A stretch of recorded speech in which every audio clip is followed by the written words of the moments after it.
Our next speaker is Mr. Derrick Wilburn.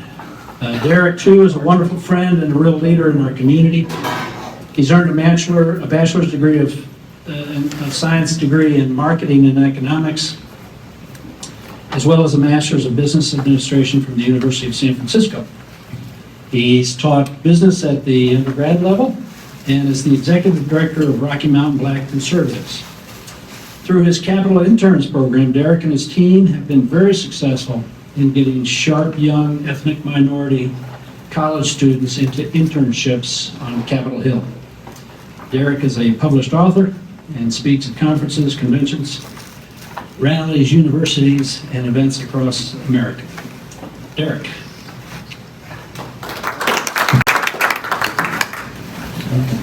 Thank you, sir. So Bentley, before you sit down, Bentley, come back up here. I have to share one thing. So Bentley, tremendous friend and great patriot, asked me to speak. I said, of course. The guy comes here this afternoon. He's wearing black loafers, black socks, navy blue slacks, a powder blue button-down shirt, and a print tan jacket. He looks like a fool in that outfit. I just explained to him what the uniform for retired general officers is. Derrick would make an exceptional retired general officer. I can't believe you wore that outfit. But as long as I'm picking on Bentley before we get started, I do have to tell a quick story because this is one of my favorite things to do, is to embarrass people in public when I can. My mom lives here in town. She's 89 years old. She'll be 90 years old next month. And I had a chance to take Bentley over to visit with my mom here a couple of weeks ago. And we're sitting in the living room having a really nice talk, and there on the coffee table in between us, she's got one of those decorative bowls full of nuts, Brazil nuts and whatever and stuff in there. And as we're visiting, out of the corner of my eye, I keep seeing Bentley doing this number here, right? He's digging in. And after about 10 minutes or so, I look over there and this bowl is empty. So now I'm thinking, she puts it there to be decorative. Now, not for a guy to come over and make a meal out of this thing. So there's nothing in it now but salt powder. So I said, Mom, I'm sorry, but Bentley just finished your bowl of nuts. And she looks at Bentley and she says, that's okay, sweetheart. She says, I can't eat those things anyway. See, I don't have any teeth anymore. So what I do is I just suck off all the chocolate, then put those nuts right back in the bowl. Didn't happen. I was born a poor black child. And, so I've learned with that line, you've got to know your audience, right? I said that on a college campus a couple of months ago. I was born a poor black child. Crickets. They looked at me. I was like, you people have never seen The Jerk? Nothing. Steve Martin? Nothing. No idea. I was born a poor black child, and I say that to say this, because I am, without a shadow of a doubt, one of the several hundreds of millions of most fortunate people in the history of planet Earth. I was born in this nation. I love this nation. I wouldn't trade living here or having been born here for anything in the world. So Bentley kind of set this up as a constitutional talk. I'm going to throw him a curveball and dismiss with the Constitution and talk about something that I want to talk about instead. And we're going to talk about race, because you're sick of hearing about race. I'm sick of hearing about race. Are we moving away from being a nation divided by skin color or back towards it? We're going back the other way. And I have the ability to do something that you do not, and that is view the world through the eyes of a black man. I cannot view the world through the eyes of a white man, right? That's impossible. But I say this, and people in certain circles hate when I say it, but I'll say it because it's the truth. My ancestors were brought to this country against their will. I'm a descendant of the transatlantic slave trade. I am not a victim of slavery. I am a beneficiary of it. Now, that's not to dismiss slavery and to say that slavery was good and to act like it. It was a horrible thing. No human being should own another human being. It is the ultimate atrocity. But because my ancestors were brought here against their will, I was born in Illinois, educated in California, and now have raised and lived with a beautiful family in Colorado. And I would rather be an upper lower class citizen of Colorado than a lower upper class citizen of Ethiopia any day. So I am not angry with this country because of slavery. I benefited from it. Now, are the remnants of slavery still embedded in certain systems in our nation and need to be rooted out? I think an argument can be made that that's probably true. But the way it's being done and analyzed through what is currently and commonly being referred to as critical race theory, CRT, is, in my opinion, the wrong way to go about it. And I'm not necessarily tying that to the Air Force Academy or to any of our military institutions, although there are vestiges here and on every school campus, I believe, in the nation right now. I'm talking about our nation culturally, not necessarily USAFA specifically, because I don't know exactly what's going on in USAFA. I'm not a student here. My oldest son was. He is a 2018 graduate, currently flies KC-135s out of Fairchild in Spokane. But the idea that I ask myself this question, and I know a lot of you ask yourselves this question: when do we become a post-racist nation? When does that happen? So when I look around this country, what I see is I see beauty and opportunity everywhere. I see a land full of people, the majority of whom who vote twice voted for a black man to be their president. During that presidential administration, we had 2 consecutive black secretaries of state. No, 2 consecutive black attorneys general. During the previous administration, we had 2 consecutive black secretaries of state, Colin Powell, Condoleezza Rice. We have black mayors, senators, House representatives from coast to coast. We have black millionaires in this nation. We now have black billionaires in this nation. We have Dr. Martin Luther King Day as a federal holiday, and rightfully so. We have Black History Month, a whole month set aside. Now Juneteenth is a federal holiday. At what point do we say, you know what, all these efforts at atoning, we've made enough effort, let's stop looking at skin color and start looking at content of character. That's where we need to be. The idea that I cannot be, or my children cannot become what they cannot become because America is holding them down and keeping them back is simply not true. We had a black president twice, and you can't advance any further in this nation than that office. My son entered the academy in 14, graduated in 18. And as he was a little boy, he made a decision when he was a little kid that he wanted to come here. We moved here when he was 4 years old, and you do the typical tourist stuff, and you go to focus on the family, and you come to the Air Force Academy. And he was a little 4 or 5 year old kid, 5 years old. And we're up on the TIZO, and he sees all the statues of the airplanes and sees all the guys walking around in their snappy uniforms and everything. And he said, wow, Dad, this place is awesome. You think I can go to school here? And I said, of course you can. That's not going to be easy. They don't let just anybody in here. You have to make some sacrifice, what have you. That's all he needed to hear. And he started getting his life together from the age of 5 years old to go to the Air Force Academy. And when his friends were running around, fooling around, getting in trouble, being idiots, he's home doing his algebra.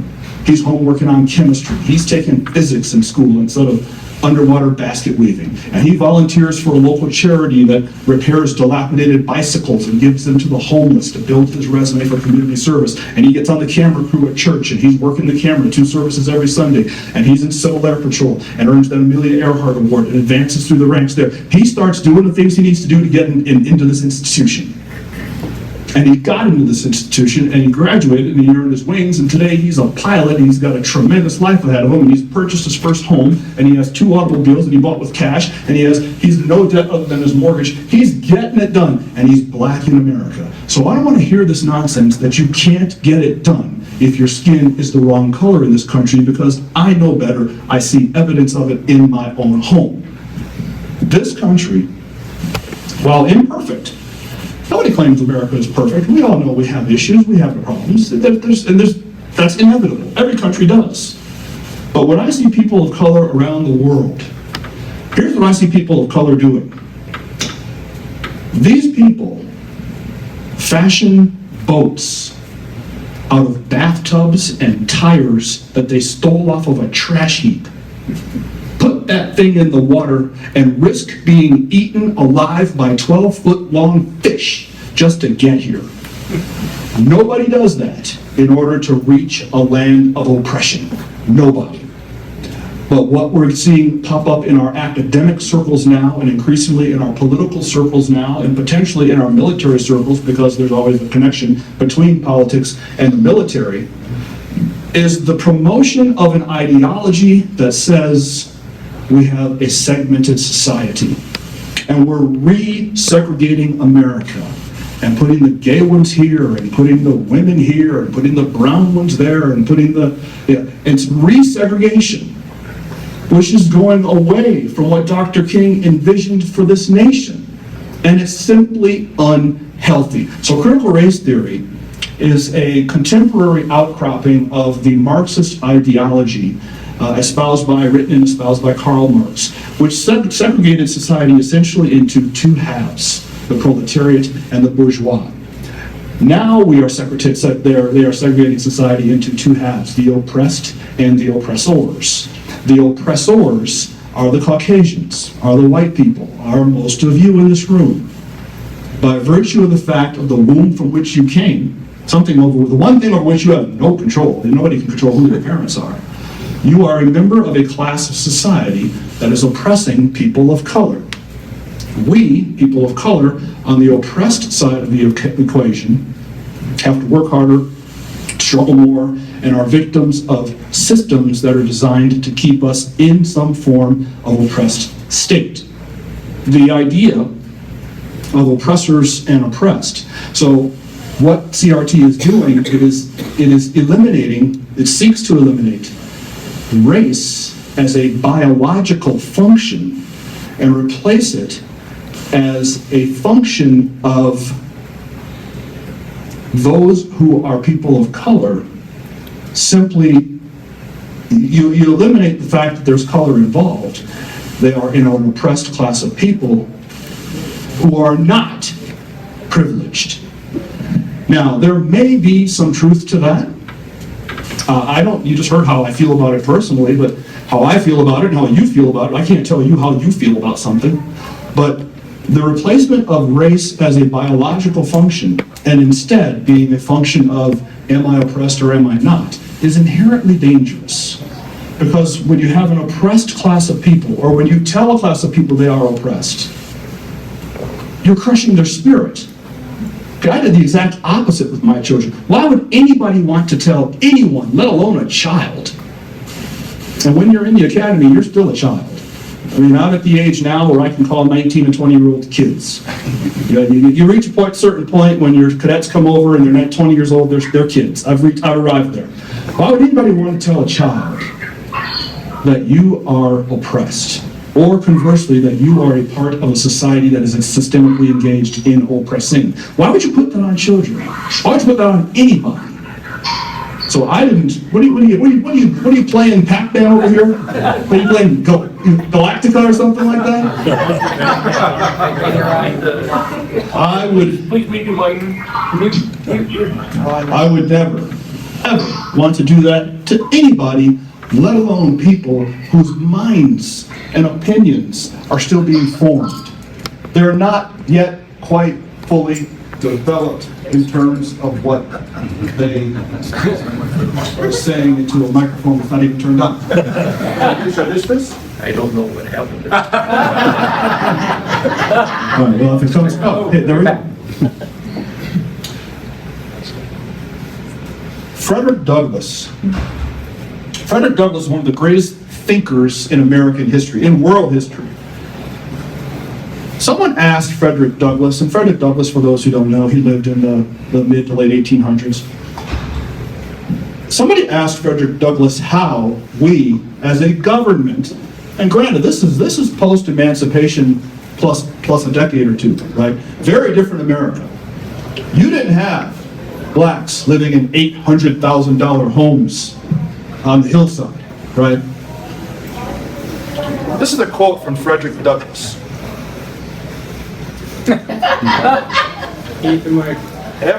No, it's just not on. Quote, everyone has asked the question, what shall we do with the Negro? I have had but one answer from the beginning. Do nothing with us. Your doing with us has already played the mischief with us. Do nothing with us. If the apples will not remain on the tree of their own strength, if they are worm-eaten at the core, if they are early ripe and disposed to fall, let them fall. I am not for tying or fastening them on the tree in any way except by nature's plan. And if they will not stay there, let them fall.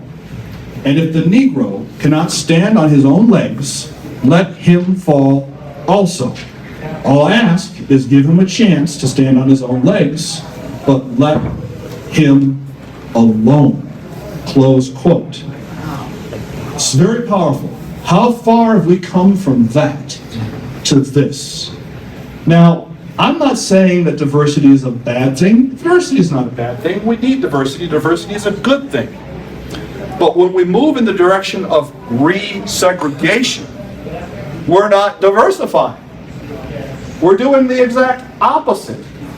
So a recent lawsuit, last 10 years or so, I think this was during the Bush administration, at the University of Michigan, which the University of Michigan lost concerning their entrance requirements.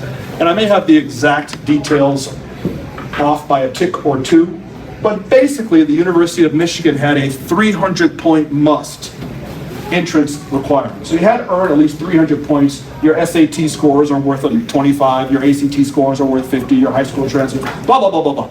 And you have to get up to 300 points to be considered for admission. And they said, if you're an ethnic minority, if you have black or brown skin, that's worth 50 right there. Right? So the blacks and the Hispanics really only need 250, whereas everybody else needs 300. And that was found to be discriminatory, and that is discriminatory. And that is the opposite of what Frederick Douglass said that we should be doing. The opposite. We need to be culturally sensitive. We need to provide those who need a hand up, a hand up. We as a culture should have a safety net for those who fall. The problem becomes when the safety net becomes a hammock. The problem becomes when the rope up becomes a ladder to nowhere. That's black and white. Energy? Okay. Male and female, which anymore is getting to be controversial, just to say that all by itself. Remarkable. Remarkable. 150 years from now, they'll be able to dig your bones up and find out which you were. DNA tells all. Men and women, and this is directly applicable to the military. Men and women are equal, yes, but we are not equivalent. That's right. And we're losing sight of that fact. Men and women are equal, but not equivalent. We men, we have about 9 pints of blood in our bodies. You women, you have only about 6. We typically have more skeletal musculature, so on and so forth. So there's a reason that the PT requirement for men is 13 chin-ups, but for women it's to maintain a 20-second flexed arm hang. There's a reason for that, because we're equal but not equivalent. And the idea of segregating our society in one area and losing that segregation in the other is what's happening. So we're losing segregation amongst the genders, saying men and women are the same, put them all in there. Well, having women in certain combat positions is simply not good for our military. And people hate to hear that in certain circles, but it's a matter of fact. Having women engaged in frontline, hand-to-hand combat is not promoting the mission of victory in battle, because we're not equivalent. Having women making all the decisions and pulling the strings up in the air-conditioned buildings, in intelligence makes sense, because they're smarter than we are. But generally speaking, we can run faster, jump higher, pick up more weight. We're equal, we're not equivalent. Not the same thing. So Mike was good enough to give a plug for his next appearance, so I'll do the same thing.